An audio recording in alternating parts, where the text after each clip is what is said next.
महायुतीच्या कार्यकर्त्यांनाच निधी मिळेल, मवियाच्या नेत्यांना निधी मिळणार नाही असा इशारा मंत्री नितेश राणेंनी दिलाय। तर निधी तुम्ही काय घरातून देता का असा सवाल आमदार जितेंद्र आव्हाडांनी विचारलाय।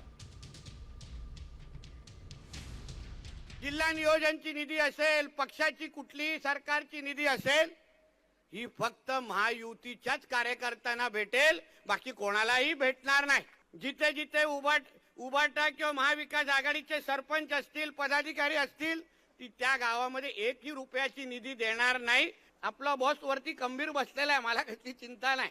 कारण मलाही भरपूर त्रास विरोधी पक्षाचा आमदार म्हणून दिलेला निधीच्या बाबतीमध्ये। आता अनुभव टप्प्याटप्प्याने होईल, थोडं हळद निघून दे पालकमंत्र्याची, मग कळेल काय असतं ते। आता तुमचा एक मंत्री डायरेक्ट बोलतो मी एकाही सरपंचाला निधी मिळू देणार नाही, यायचं असेल तर माझ्या पक्षात आहे। काय आहे?